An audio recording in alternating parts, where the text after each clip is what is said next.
Vamos falar peptídeo.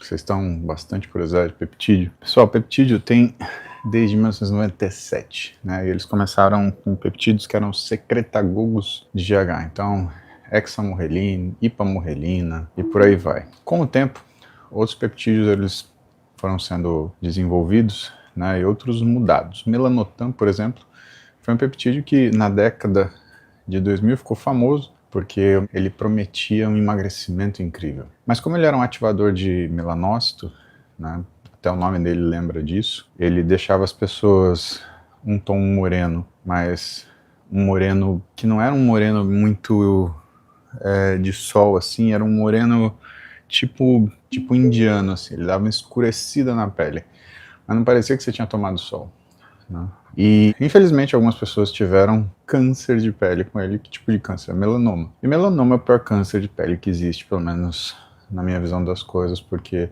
ele pode começar muito escondido, ele é extremamente metastatizável, e ele, com profundidades muito pequenas de invasão da pele, ele já se torna passível de fazer metástase. E ele faz muita metástase para o pulmão, para o cérebro, fazendo com que seja um câncer extremamente grave, né? Pois bem, essa galera, infelizmente, né, vê óbito, e aí os caras que fazem esses peptídeos resolveram que era momento de mudar a estratégia e ajustar aquela molécula. E aí saiu o Melanotan 2. O Melanotan 2, ele já foi uma tentativa de evolução para que você tirasse esse risco, mas por mais que o risco tivesse baixado, ele não zerou. E aí o que aconteceu foi que tinha uma droga com as mesmas propriedades, então teoricamente ele emagrecia, teoricamente, né? Porque emagrecimento depende do quê? De você não comer, né? E se você usa o peptídeo e continua comendo, nada acontece. Aliás, que acontece até com tirzepatida, né, pessoal? Tem paciente que, grandes obesos principalmente, né? Porque a tirzepatida eu acho um remédio fantástico, tá? Fantástico.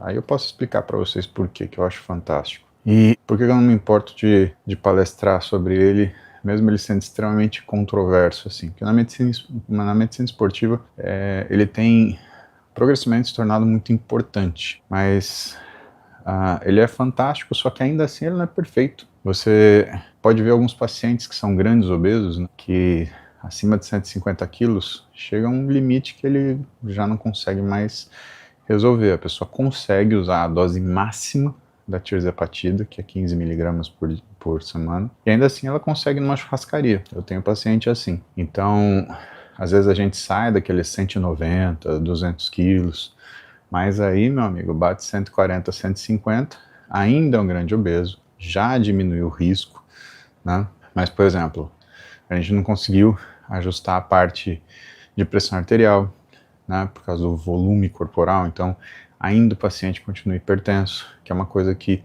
quando você tira peso na obesidade você consegue resolver. O paciente ainda tem uma alteração metabólica em relação à função de controle glicêmico, ou seja, diabetes ou pré-diabetes, ou pelo menos uma resistência à insulina esquisita que faz com que ele tenha picos de glicemia meio que anômalos, né? Mas ele é um peptídeo também, né? E depois a gente fala mais sobre ele. Agora começaram a aparecer MOTS-C, aquele de cobre. Gente, por mais que exista o peptídeo, por mais que alguns deles tenham estudos publicados, a diferença entre você ter um estudo publicado sobre isso e existir esse peptídeo produzido numa linha de produção farmacêutica adequada é muito grande, tá? E a gente tem que tomar cuidado disso, porque, eu não sei, a galera tem nojo de lavar a louça e tirar o resto de comida do ralinho, mas quando fala peptídeo, o cara toma. E essas fábricas de fundo de quintal, que é o mesmo problema hoje da retatrutida. Um monte de gente falando que tá tomando. Cara, será que é mesmo? Porque quem tá produzindo não é. Quem tá produzindo e vendendo é essa coisa de fundo de quintal. Mas pode ser falso? Lógico que pode ser falso. Você está fazendo um negócio irregular, né, numa facilidade, num lugar irregular, quem te garante que aquilo é retatrutida, né? Eu estava vendo o Zambrotta falar, ele falou que quando você patenteia uma molécula, você patenteia a molécula e a via. Então você torna aquilo público. Então você torna passível de síntese. Agora, Gente, qual que é o compromisso de uma farmacêutica underground fazer para você uma molécula que foi extremamente cara para ser pesquisada, provavelmente é extremamente cara para ser processada e que ele não tem compromisso absoluto com segurança e eficácia? Se você compra uma ampola que está escrito nela, vedado ao uso humano, uso somente para pesquisa, cara, você está arriscando tanto, porque na melhor das hipóteses, se você tiver uma alergia, por exemplo, ao líquido, cara, aquilo você injetou, a ação é super rápida. Agora, na melhor das hipóteses, você está tomando uma droga que às vezes não é aquilo, é outra coisa, é subdosada, então deve ter um monte de gente que está achando que está usando retatrutida, por exemplo, e que, na verdade, está tomando semaglutida barata e porqueira. Então, não dá para fazer esse barulho todo. Ah, eu tomei isso. Você não sabe o que você tomou. Né? Mesmo que fala, eu tomei, não sabe. Né? Alguns, você pega, por exemplo, algumas pesquisas sobre a questão do MOTS-C lá, ou do GHCU lá, eles mostram que o efeito é limitado no local da injeção. O que você vai fazer com isso? Então, quer dizer, é um negócio que não faz sentido. E você vê que é uma coisa muito elementar quando você vê um monte de gente nada a ver fazer post de internet, né, com aquele mesmo texto decorado. Ah, tal coisa faz isso. Ah, tal coisa faz isso. Ah, tal coisa faz isso. Cara, isso é uma listinha que qualquer um decora em 5 minutos. E nem por isso ele sabe alguma coisa. Agora tá aparecendo esses doutor em peptídeo. Cara, tem umas tia vendendo peptídeo na internet.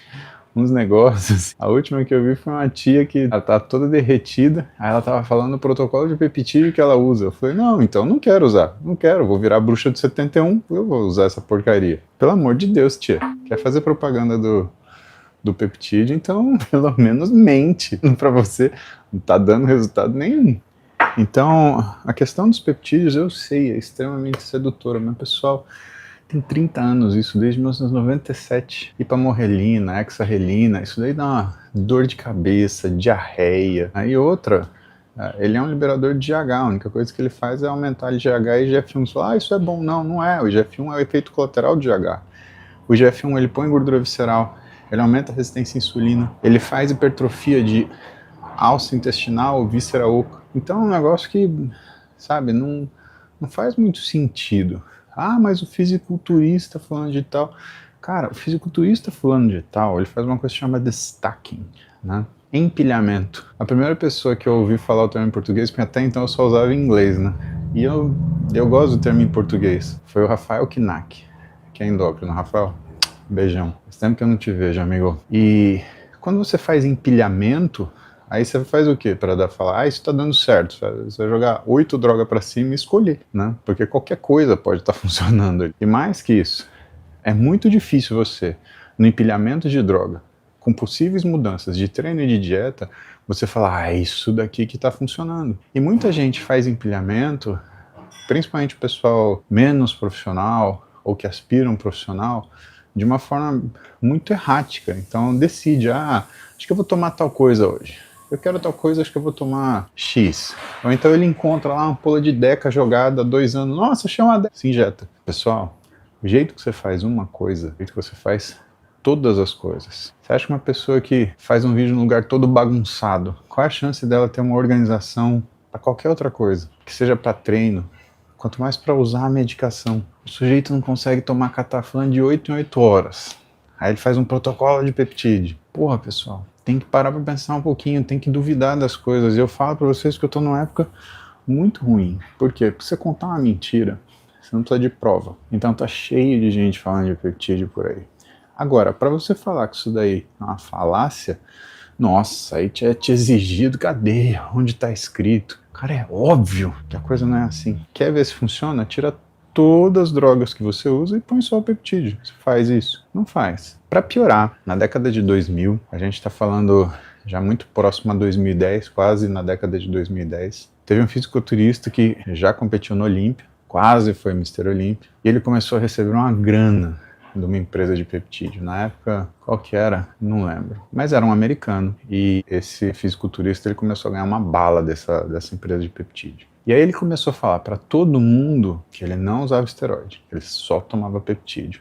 Come on, é sacanagem. E aí, o que ele começou a fazer? Começou a vender peptídeo para tudo que era atleta, não atleta, todo mundo chegava para ele e pedia dica. Ele tinha um peptídeo para entregar. Só que quem procura esse tipo de recurso, pessoal, que é somente uma coisa: resultado. E quando você gasta alguns milhares de dólares e você não tem resultado, porque peptídeo é caro, ainda mais só VGH, tirzepatida, caro, não é caro?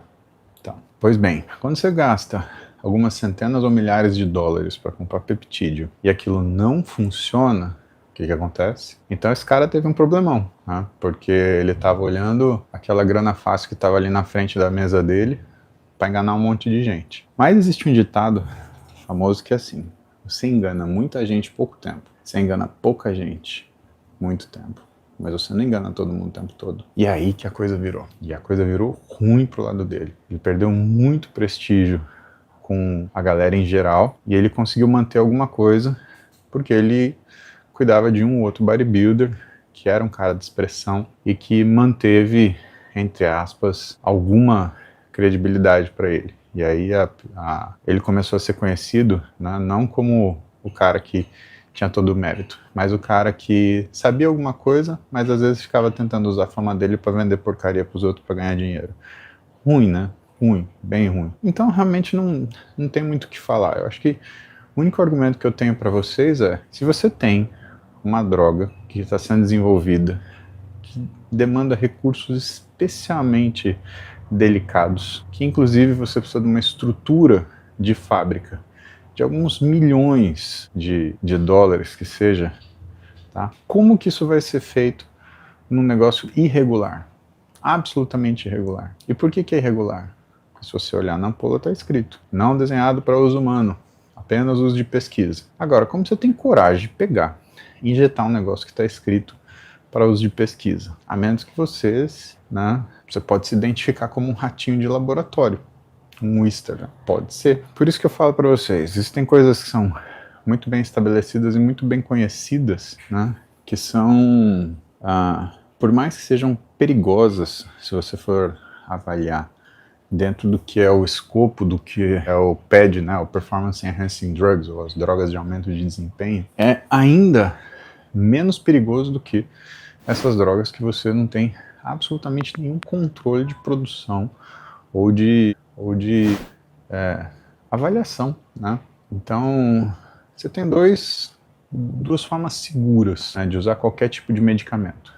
Ou você compra numa farmácia, ou você compra numa farmácia de manipulação. E eu digo para vocês que, às vezes, farmácia de manipulação tem mais segurança do que farmácia normal, porque os caras passam por tanta auditoria, por tanta fiscalização, sabe? Uma farmácia, essencialmente, ela é um estabelecimento comercial, tem uma licença da vigilância sanitária para comercializar a medicação. Então, que ela precisa ter uma nota de droga de entrada, uma nota de droga de saída, e tem que ter as receitas médicas que façam o equilíbrio entre o que saiu, para mostrar que tudo que precisava de prescrição médica foi assim dispensado, tá? Então a priori é isso. Uma farmácia de manipulação não. Ela tem um rigor bem intenso para você produzir aquela medicação. Então eles fiscalizam os ativos, de onde vêm os ativos, como eles foram importados, porque uma farmácia de manipulação não pode importar ativo. Ela tem que comprar de uma importadora de ativo. Eu não sei por que isso é assim, mas é assim. Então você tem grandes importadoras de ativo. Por exemplo, a Fragon, né? Ela importa um monte de ativo de medicação de N places no mundo. E aí ela revende no Brasil para as farmácias de manipulação. T-Pharma, mesma coisa. Ela é uma importadora de ativos farmacológicos. Aí a farmácia de manipulação vai lá, compra aquele ativo farmacológico e aí ela manipula. Ela tem que ter um baita controle de estoque, que é fiscalizado. O jeito que guarda é fiscalizado. O jeito que processa é fiscalizado. O tipo de cápsula é fiscalizado. E uma coisa que pouca gente fala: o veículo que é utilizado. Então, quando você usa uma medicação de farmácia de manipulação, existe uma coisa chamada veículo, que é o que leva a droga aonde ela tem que ser absorvida. Então, não é só a substância em si. E para algumas medicações, pessoal, existem ativos específicos e que às vezes eles são mais caros que a medicação em si. Tem medicação que é baratinha, mas quando você olha o ativo que tem que ser utilizado para entregar no lugar onde aquilo vai ser absorvido no corpo humano, aquilo é caro. Então quando você vê variação de farmácia de manipulação, aquela máxima, né? Um Fusca custa um Fusca. Por mais que não seja o carro mais caro do mundo, né, ele não pode custar uma bicicleta. Então, quando você vê comparação de preço, uma coisa muito mágica, normalmente, aí o pessoal tá tirando essa diferença de lucro no veículo de transporte. Que não é a entrega, tá? É o veículo da medicação. Então, é muita coisa pra gente tomar cuidado. Quando você é médico, quando você é paciente, é muita coisa para você ficar esperto. E eu sei que as demandas são sempre para ontem, né? Você engordou a vida inteira, você quer emagrecer em uma semana. Você foi frango a vida inteira, você quer ficar musculoso em uma semana. Mas cara, olha aqui o Zezinho que vos fala. Eu perdi 17 quilos de massa muscular. Quanto tempo eu tô treinando para conseguir tentar voltar? Você acha que se tivesse uma coisa que magicamente fosse capaz de trazer de volta o físico que vocês gostaram lá em 2023, tá? 23, tem 2 anos. Evidentemente, se fosse seguro, né? Ou se desse para fazer de uma forma segura. Eu ia usar? Uai, então eu sou bobo, porque eu tô me esforçando e tô voltando do zero. Gente, é isso. E o outro papo nessa relação é o quanto as pessoas elas admitem mudanças como se fossem melhoras. Então o sujeito vai lá, usa um esteroide qualquer, dá aquela inflada, enche de colateral, resultado tá dando. Não, mas que resultado? Você virou uma pipa, você tá cheio de acne, você não tem 30 anos, perdeu metade do seu cabelo. Cara, tá errado, né? Alguma coisa está errado. Então a gente tem que, sabe, nós precisamos elevar o nosso nível de consciência. E isso quer dizer que para muitas coisas a gente tem que ser rigoroso. Eu não estou falando para vocês acreditarem em tudo, ou então não acreditarem em nada. Eu estou falando para vocês questionarem. Evidentemente, educadamente, né? Mas educação é uma coisa que a gente traz de casa, você não pode exigir das pessoas, você só pode lamentar. E o questionamento é o que faz a gente evoluir, tá? Mas como você fez isso? Como que tal coisa funciona? Porque senão, vocês estão usando a rede social de uma forma errada. Vocês estão usando a rede social para buscar confirmação daquilo que são suas crenças. E o problema é que tem muita gente tola que acredita a mesma coisa que você. E aí, se você acredita numa pessoa tola, você é mais tola do que ela. Então, fica atento ao barulhinho que vocês adoram. Fica muito atento. Desenvolve um nível de consciência mais elaborado. Duvida das coisas que você está ouvindo na internet. Cara, não tem milagre. Não adianta. Você não vai fazer 1 milhão em 6 dias com o curso do Beltrano. Né? Você não vai encher o seu consultório, a sua clínica, porque você está, sei lá, vestindo uma roupa diferente. Você não vai lucrar milhões porque você está usando seu paciente como se fosse um commodity, vendendo para ele coisa que você não precisa. Acorda, isso vai acabar com a tua credibilidade. E dependendo do que você fizer com você, vai acabar com o teu bem-estar, com a tua saúde. Então é consciência. Né? O que eu estou chamando vocês aqui, a atenção é para elevar o nível de consciência, sabe? E claro, melhorar a elegância, né? Melhorar a elegância. Ontem eu postei para vocês uns stories de alguns comentários de uma galera que comentou no post lá do álcool, e não é que as pessoas não estão prontas para ter essa conversa, é que as pessoas não querem ouvir aquilo que contraria suas convicções. E é uma mais tola que a outra. Teve uma que teve a coragem de falar, os mendigos são todos secos. Eu falei, ótimo, então você quer emagrecer, vire mendigo. Genial, perfeito. Além da pessoa falar que todo mendigo é alcoólatra, que não é, não tem como ser, não existe esse absolutismo dentro da mendicância. Ela está sugerindo que se você virar mendigo, você vai ficar seco. Que gênio! Que gênio com J. O que tem que pegar nessa pessoa? Pegar ela, levar para um sítio, pôr um cabresto nela, amarrar um arado e falar, vai filha, caminha, temos 2 alqueires de terra para arar. É isso que você precisa. O outro, que ser engraçadão, calma, alecrim dourado. Se a gente for se tratar como vegetal, então tá bom. Eu sou alecrim dourado, Vossa Excelência é o quê? Um pé de cana. Tá lá feliz, porque consome álcool 4 vezes por semana e tá igual. Por enquanto, porque álcool tem uma coisa que chama efeito crônico. E é o efeito crônico que vai fazer diferença em quem quer melhorar o físico. Cigarro faz diferença no físico, pessoal. Cigarro, tá? Inacreditável.